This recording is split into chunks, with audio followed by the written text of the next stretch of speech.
Robert Plank Show, episode 389, Persistence, Dedication, and Speed. Play the numbers game with serial entrepreneur Jim Beach.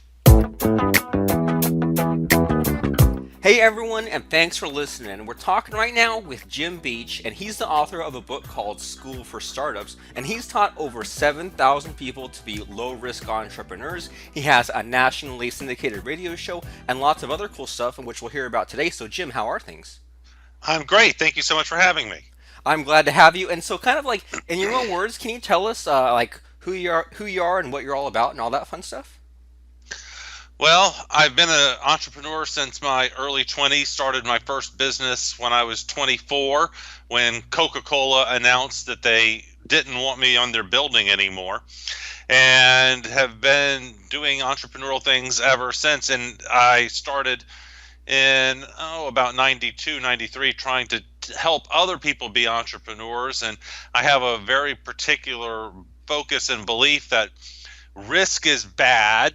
Creativity is great if you're an artist, but unnecessarily as an entrepreneur, and that you should reserve passion for the bedroom or the church or the synagogue or the mosque. I just don't believe in the stereotypical definition of entrepreneurship that entrepreneurs are creative people solving problems and taking risk and doing something they're passionate about.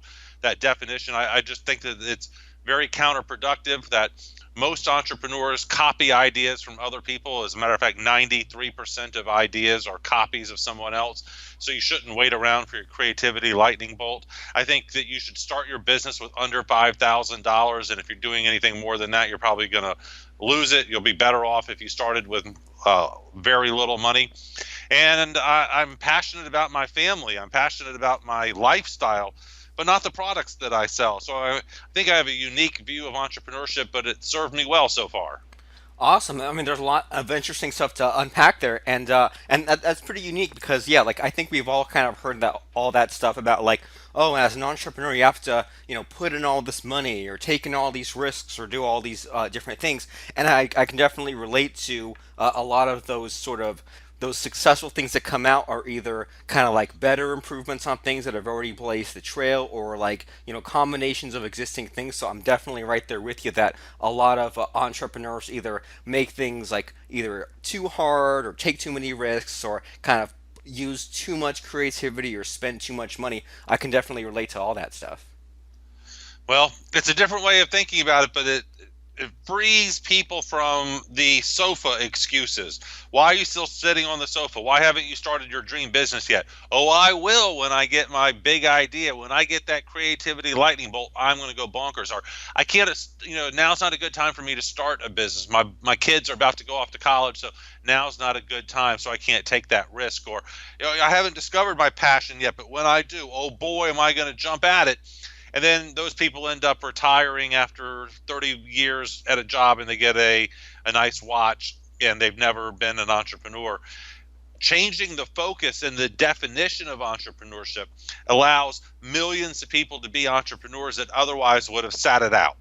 Right. I mean, as you're sort of explaining some of those stories and things like that, what came through my mind was any old little excuse, right? It reminds me of like going to the gym and like having a friend saying like, "Oh, I can't work out today. I brought the wrong shorts," or my iPod battery died. It's like all these like just kind of almost made up reasons, and I'm hearing kind of the same thing. People say, "Well, I'm waiting for my next big idea, or I'm waiting for the time to be right," and I'm thinking, well, the time will never be right. So do you have any kind of interesting stories like this of like people you've helped maybe to kind of make the point really hit home with us? So kind of like someone who kind of had this wrong way of thinking, and maybe you went in there and changed things up for them? Well, the first story that comes to mind is a business that I started myself, and you can go on my LinkedIn profile and see some of the product I'm about to tell you about. But after I started a business when I was 24, it was a complete copy. I started it with $2,000 on my credit card, and I loved the business, but I was also very excited to sell it. And I sold it when I was 31. We had 700 employees in a 7-year-old business, and sold it. And I became a university adjunct professor at a big downtown university here in Atlanta.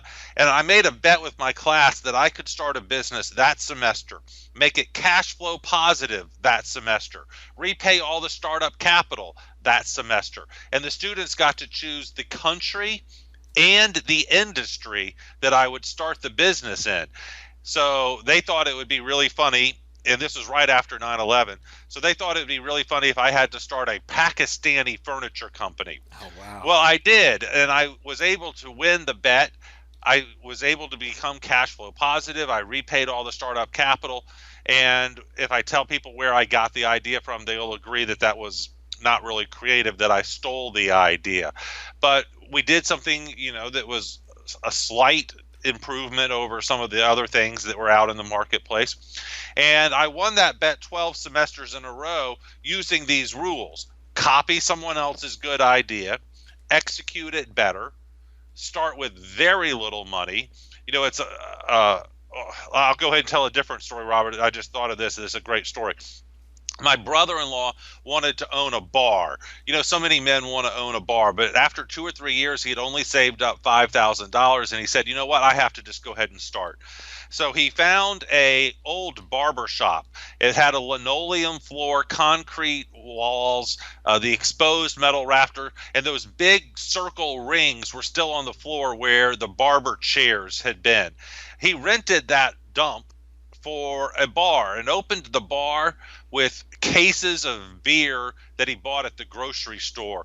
And he did the entire thing for the $5,000 that he had saved. Well, 20 years later, he owns 13 bars and restaurants in that town. And about 5 years ago, someone opened up a bar across the street, and they spent $2 million doing the renovation and building those big brass brewing things in the 2-story atrium. And so the question is very simple: how many beers do you have to sell to recoup a $5,000 investment versus how many beers do you have to sell to recoup a $2 million investment? Tons more. Right. So my brother-in-law Joey, he spent like $3,000 renovating the bathroom, and the first weekend he bought $2,000 of beer. Well, he sold most of that Friday, so he went back to the grocery store and bought a bunch of beer for Saturday.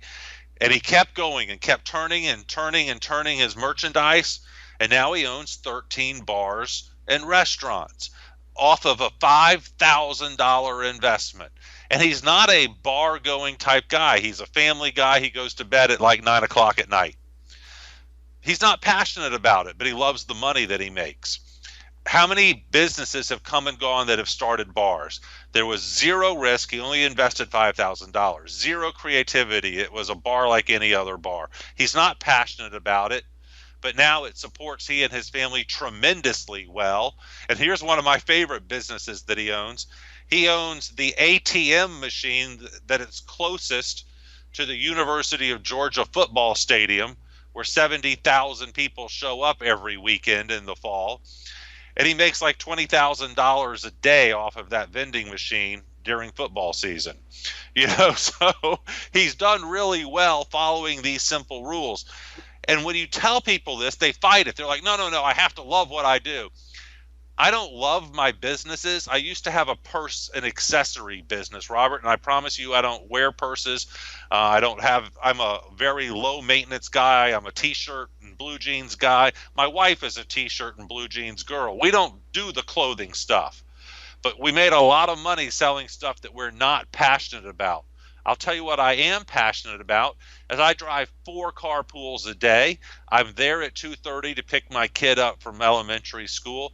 I take my kid to tennis practice. I take my other son to wrestling practice every day. I get to stand around and watch him practice whenever I want to. I have the best lifestyle of anyone I know.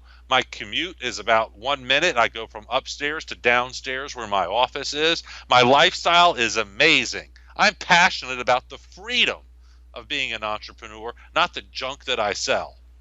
Awesome. And so, I mean, am I hearing this correctly in that, like, so people always say, like, well, I have to be passionate about my business. And what you're saying is that you need passion for something, but it's okay to have your passion be about, like, your lifestyle or your freedom or what the business gives you. It doesn't have to be about the business itself. I wake up very happily at 6 o'clock and go to work as fast as I can. And I love work and I love what I do, but it's not about the stuff. I'll sell anything that's profitable, legal, and mostly moral, or is it mostly moral and totally legal? Whatever. I'll sell stuff if I can make money doing it. I just love my lifestyle. Everyone looks at me and says, "Wow, we wish we could be you. You have a great lifestyle. It seems like you have so much free time and do what you want and wear what you want," and all of that's true. I don't have one of those job things, so I'm just passionate about that. I want to go swim, I go swim. If I want to play with the kids, I do. If I want to stay up until 4 in the morning working hard, I do that a lot of days too. It's about freedom, and to me, it's really cool to be passionate about the freedom, the success, the opportunities you get as an entrepreneur to go to interesting places and do interesting things. 2 days ago, I was one of the judges for the Atlanta Business Person of the Year. So being a judge for the Business Person of the Year, that's fun. I get to meet the coolest people in Atlanta, hear the coolest stories, hang out with cool people, and everyone thinks I'm interesting because I'm one of the judges. I must be something interesting. I'm a judge, you know. And so it's a better lifestyle. That's what I'm passionate about, and I'll sell purses all day long if I have to. That is super cool, and it definitely flies in the face of a lot of those stereotypes and things that you hear. So you said that. So it sounds like you're the secret of you and the people you know doing what you do best is by copying someone else's idea, executing it better, and then starting with a little money. And so, I mean, is that all there is to it? Is that the whole secret between like the purse business or the bar or things like that? Like, is it really that simple? Robert, I'm afraid that it is. It's not easy. It's still incredibly hard work. But if you need to boil it down to three or four rules, those are great rules to follow. I have started businesses that were totally new, and those are harder because not only do you have to educate people about your product, but you have to educate people about the industry. Whereas if I copy somebody, they already understand what I'm doing and selling, and then they see that I'm executing it better, and then all of a sudden I have a purchase. So that business I started when I was 24, I started a summer camp business. Well, there's nothing exciting or sexy about a summer camp business, except that my summer camp was at Stanford and MIT the first year. The second year, we added Georgetown, UCLA, SMU in Dallas, and Emory in Atlanta. Within 7 years, I was at 89 locations around the country, including the Sorbonne, Cambridge, Oxford, and Europe. I was the largest summer camp company in the world within 7 years. It totally disrupted the industry. We had 50% profit margins and 700 employees by the time I was 30. I took an idea that had been around for 60 or 70 years, sending your kid away for the summer, and instead of doing it in the woods, I did it at some place called Stanford. Now, where would you rather send your kid, Robert, for the summer? Off to the woods or to learn computer technology, HTML programming, and movie making at MIT? MIT There are for a lot sure. of, there you go. You're qualified to be a good parent now. A lot of people will gladly pay more because they saw we were doing something really, really special. And so there was no creativity there. I just executed it better than anyone had ever done it. I love the business. I love kids, but you know what? When you have 40,000 kids that you're taking care of, 7 of them are going to break an arm every day and 2 are going to break a leg. And so it's a really tiring business, and it has a lot of emotional ups and downs. So at the end, I have to tell you, I was passionate about selling the thing, right? And I started that business with $2,000 borrowed off of my credit card. The first year, and this is important, the first year I did $56,000 in revenue, and my expenses were $56,000. I made zero profit, but I lived to fight to year 2 when we did $256,000 in revenue, so multiplied by 5, and I made $20,000 or $30,000. Year 3, we did like $3.5 million in revenue, and it just keeps going up and up and up off of a $2,000 loan off of my credit card. I paid that money back. So, really, I risked very, very, very little. I ran some ads in Palo Alto and Cambridge, computer camp, movie making camp at MIT, and a telephone number. That was the extent of my risk. A $300 ad in a parenting magazine. If no one would call, I wouldn't have lost anything. And it gets even better, Robert. I didn't make the brochure until I had enough people call in to justify making the brochure. I had like 50 people that I said, I'll send you the brochure. And I was like, okay, 50 people, I've proven that there's interest in this. I've proven that this is a good idea. Now I better go to the next step and actually make a brochure and get some of these people converted. So again, I was reducing my risk by not spending money on graphic design and printing until I already had proven that people were interested in the original idea. Super interesting, and I like that sort of way of thinking there. That it's like a lot of people would pile on a lot of to dos for themselves before even before doing any kind of marketing. And you just said, well, I'm just going to go for the least amount of risk, be as practical as possible, get it out there first, and then once the activity comes in, then sort of justify that extra action. I find that really interesting. And something else I find interesting in some of these stories that you're telling is it always sounds like there's somewhat of a twist, right? It's not just summer camp, it's summer camp on how to make movies, or it's not just an ATM, it's an ATM right near a popular sports stadium. So does any of that kind of consciously go into when you're deciding what kind of business to set up? Do you look for like some of like an easy win or something like that there? Yeah, always. And part of that's just good execution, choosing good locations and partnerships and stuff. But the partnerships are huge. I always start a business that has some sort of cool thing about it, that it could be a partnership, it could be the location, whatever, but it's summer camp for computers at Stanford and MIT. You don't have to sell that very hard because I've wrapped myself in two of the best brand names in the country. I'm starting a dental website right now, and it'll be rolling out here in the next month or two. I have two partners.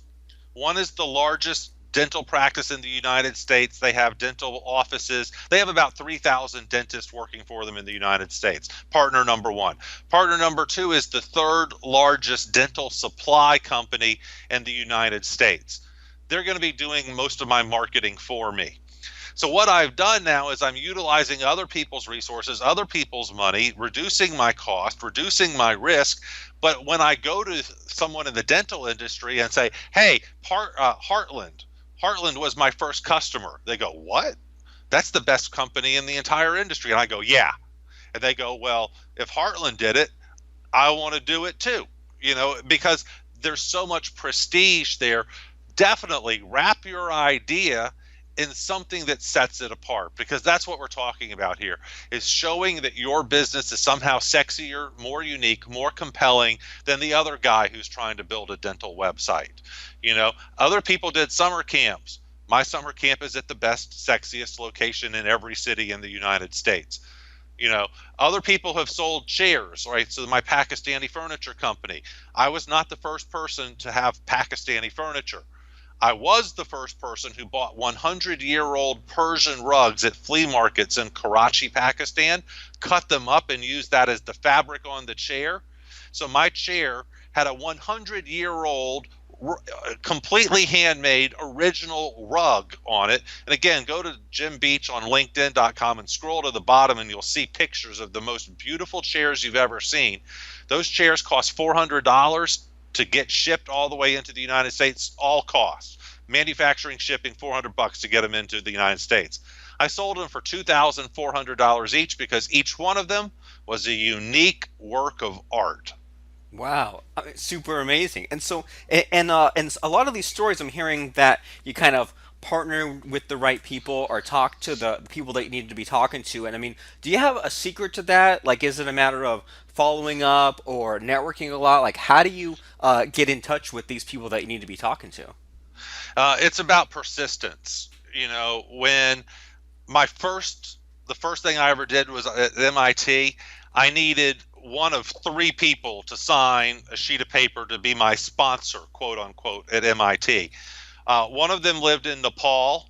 One of them was dying of cancer, and the other one was a recluse who was, the people said, you'll never get in touch with him. I got all three, Robert. I had a girlfriend who I used to date who lived in Nepal. I called her and said, I need you to do me a favor. We're not going to date anymore, but I need this dude's signature. Go find him. I found the hospital that the guy was dying in, talked to his wife. I convinced the wife I was doing something cool for kids. She took it in and got him to sign it. The recluse, I went to his house. Wow. I do the extra work. I don't want to paint the picture that I'm not working hard and that I'm cutting corners. I'm probably working harder than the other guy, but I'm also trying to work smarter. So I think that secret sauce is persistence, dedication. And let me tell you this too, Robert. I'm an ugly man. I'm balding, I'm 50, but I dated hot girls when I was single because I would say, I'll ask 100 girls out and I'll get 99 no's. But eventually someone will say yes to me because I'm persistent and I try again and again and again. And entrepreneurs don't get scared off by no. No means no today, maybe yes next week. Maybe, I'll see you around campus over the week and see that you're funny and engaging and a lot of people seem to like you. So maybe next week when you ask me out, I'll change my mind and say yes. That's very, very conceivable. So entrepreneurs don't get scared off by a no, except when you're in the bed with a woman and she says no. That means no. But anytime other than that, it means no, not right now. So if you want to get on someone's radio show or you want to get on someone's podcast or you want the Wall Street Journal to write about you, just because they say no today doesn't mean they're not going to want to write about you 6 months from now. You keep trying until they do write about you. It's incredible ongoing persistence that never, never quits. That's really good advice, and it's a little bit funny too. So it's a numbers game, right? Keep on working on it, keep on trying it until you get there. And so, I mean, having said that, you must have had some like sort of interesting failures and things like that, right? I mean, have you had a business in the past that you kind of built up and it just totally crapped out, anything like that? Yeah, I have. Of course, I have. I'm only telling you about the good stuff. So if you want to talk about the bad stuff, I'm more than willing to do that too. I tried a medical business in the late 90s, spent about $1 million on it, and it crapped out. I lost $1 million trying to get a medical business started. It's now something that everyone does. It was building websites only for doctors where you could go ahead and get your appointment online and not have to call the desk to get an appointment, all of that. And it was just too early. It wasn't the right time for that business. So I spent a ton of money, had a ton of failure. That computer camp that I was telling you about, it got $8 million upside down in those 7 years, and I had to raise $8 million to save the business. It was one of those that we grew too fast. I was able to raise the money and save the business and then sell it a year later, but I had huge failures along the way too. Oh yeah, I've had a lot of failures, and there's some major league asteroid sized burnouts with huge, impact craters all around my life. I lost a wife, divorced a wife because of entrepreneurship. She wasn't willing to put up with the lifestyle, and so that's why I got to date again. But yeah, don't think that it's easy or painless. I have certainly lived my share of failure and pain and rejection and massive stupidity, Robert. That's the most important thing. I'm just massively stupid half the time. But as long as it's not 100% of the time, right? Well, you know what? There's that silly expression. The answer is either yes, success, or learn from it, right? And I have learned from my mistakes. I learned that when I invest $1 million, that I'm going to probably, the chances of me losing it are really good. If I invest $5,000, I can afford to lose that. That's what I would spend on a week's vacation at Disney with my kids. And so one of the things I've done is learned not to invest a bunch of your own money. Invest someone else's money. Pre-sell, reduce the risk as much as you can. I have been periods where I couldn't figure out what to do, so I would wander in the dark waiting for God to strike me with a creativity lightning bolt, and then I'd be like, what am I doing? Just go copy someone else's business, but do it better than them. So these are all lessons that I've learned along the way. Another lesson I would throw out is don't do business with people that you like. And I don't mean people that you like. I mean your best friend. Don't do business with your group of friends, the people you want to go drink with on Saturday night. Those relationships are probably going to get hurt. Don't borrow money from your parents. You're probably going to lose your parents' money. Um, these are all mistakes that I've made. I was the best man in a guy's wedding. We did business together, and now we don't talk anymore, Robert. So it sounds like so you weren't kidding, like failure after failure. But then it sounds like you came out of each and every one of those things with sort of an interesting kind of like life lesson in general to add to the library. And so like, do you think that do you have like a secret that other people aren't tapped into? Like how do you kind of go from all of these different failures and stay such a dang positive guy?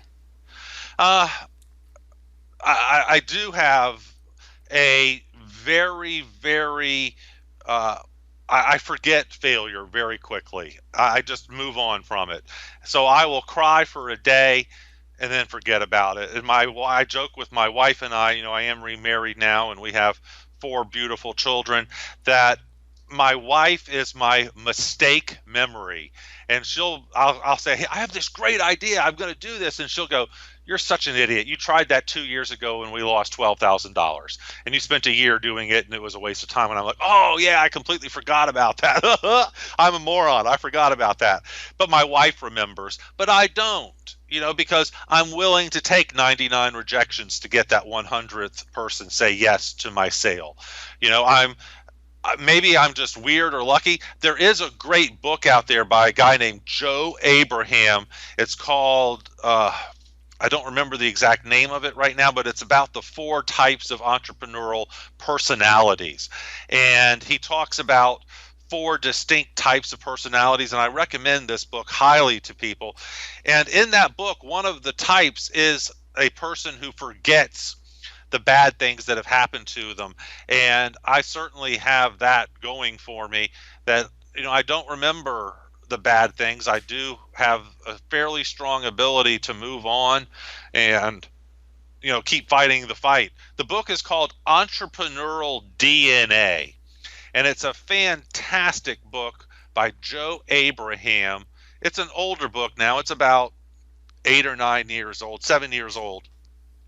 But I can't recommend it highly enough because it teaches you, there's four types of entrepreneurs. For example, is Richard Branson the same type of entrepreneur as Bill Gates? No, Richard Branson's done 100 businesses. Bill Gates has done one. Is Bill Gates the same entrepreneur as or who's the guy who invented the light bulb? Thomas Edison? That guy. Yeah, Thomas Edison would give away the light bulb. All he wanted to do was tinker and invent stuff. So there's these four quadrants, the four types of DNA that he describes in the book. What you want to do is partner with someone that has a different inherent entrepreneurial DNA than you do. That's better than a marketer finding a finance guy to be a partner. And so this book is really intriguing. It has the four types. I'm remembering this as I go. It's Bosi, Bosi, and I think he has a website called BosiDNA.com. You can check that. Builder, opportunist, specialist, and innovator. And so those are four distinct entrepreneurial personalities: builder, opportunist, specialist, which would be Bill Gates, and an innovator. And those are very, very different ways. I'm the guy who just doesn't remember my mistakes very well.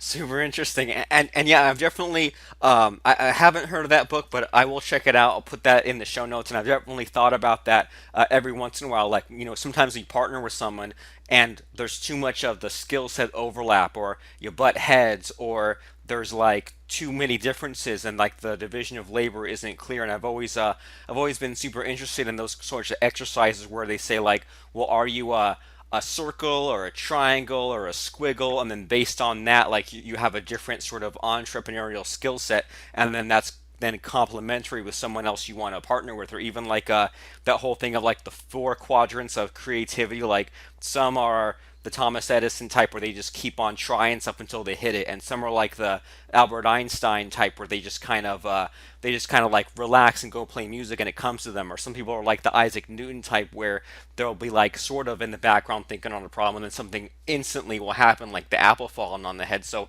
that's definitely a lot of things to think about as far as like, being self-aware and knowing what type of person we are, and then that helps to better understand, like, okay, if we're the kind of person that forgets the failures, there's an upside for that because we don't get discouraged as much and move on to the next thing. But then also, if you can find someone like a like a spouse or someone like that in your support system that sort of makes up for the downside of that, then that's super powerful and super interesting. So I mean, you've given us a lot of stuff to talk about or think about and talk about, I guess.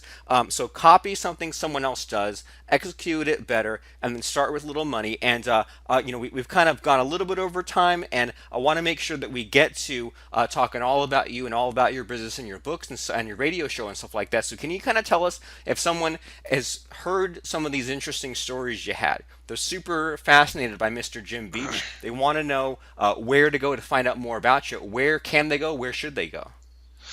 Uh, JimBeach.com, links to everything. And the radio show links are there. The book is there. You can see videos of me talking on some of these topics. And go to LinkedIn. I'm a big LinkedIn guy. I accept all invitations on LinkedIn. So you can find me doing some stuff there as well. Find out more about the radio show and all that stuff. And I appreciate you having me on, Robert. I appreciate you being on. So, jimbeach.com, and then links to everything in the book and the radio show there, and then LinkedIn. And then, so as we're sort of finishing up here, is there any like one like lasting piece of advice you wish that just everyone would hear from you, or something that you wish you knew years and years ago? Anything like that come to mind? I feel like I've given a lot of that. Don't worry about creativity, copy, borrow, or steal. Limit your investment to $5,000. Reserve passion for the bedroom, church, synagogue, or mosque. Those are my big three. And have a lot of fun doing it. Lead the most exciting life of anyone you know. Do crazy stuff just for the story because the story is worth telling and you'll have a lot of fun that way. Super great advice. Everyone do that. It doesn't have to be any more complicated than that. So jimbeach.com and then Jim Beach on LinkedIn. So thanks so much, Mr. Jim, for stopping by and sharing all this kind of fun stuff with us. My pleasure. Thanks for having me. Please subscribe, rate, and review our show at robertplank.com/iTunes and like us on Facebook at robertplankshow.com.